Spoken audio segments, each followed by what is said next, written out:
human beings, we can't help ourselves but compare ourselves to others. And comparison is the deadliest thing we can do to ourselves, because we will always come up short. And Right. all it does is exaggerate all of our insecurities. It's okay to enjoy other people's success, but you let them live their lives and you live your life. Oh, and by the way, they're curating their social media. That's not really their life. And so you're making decisions based on how you feel, based on their curated things. I know, I've talked to so many millennials. I know somebody who's out of work, really depressed, and yet she goes and does all these things so she has the appearance of this amazing, successful life. And so now she may be making those decisions based on what her friends, who knows what sort of weird, twisted, exaggerated, circle of depression this is forming. So go back to the rules of the infinite game. Your friends are there to admire. Your friends are there to say, God, I'm so happy for them. What are they doing that I can learn from?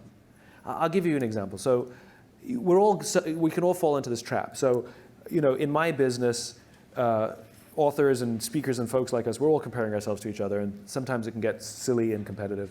And there was, sometimes I go on Amazon and I check the rankings of my books to see that I still have a job. And now and then there was this one author who I hated for no reason. He's very smart. His work's incredibly good. He's incredibly well respected. I respect him, but I hate him. And I would check the rankings of his books. And when I was ahead, I'd be like, yes. And when he was ahead, I was like, right? It would drive me crazy. And I had this weird abstract competition. Same thing, right? Social media happened to be Amazon rankings. Right. And I would check in all the time. I'd always check in, mine, his, nobody else, just mine and his. Anyway, we were, I was at an event and we were interviewed together on the same stage. And the interviewer decided to let us introduce each other. So I went first. I had to introduce him. And this is what I said. I looked at him and I said, you make me very insecure.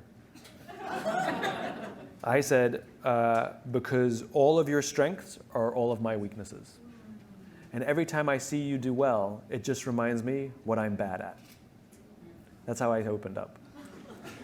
He turned to me and he said, funny, I feel the same way about you.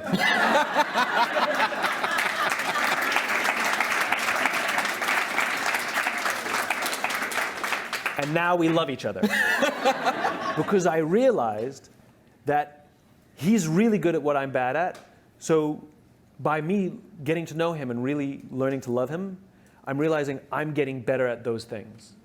And I'm taking more pride in the things that I'm good at rather than thinking I have to be good at everything he's good at, right? So it's healthy to grow our own strengths and rather than be intimidated by the strengths of others.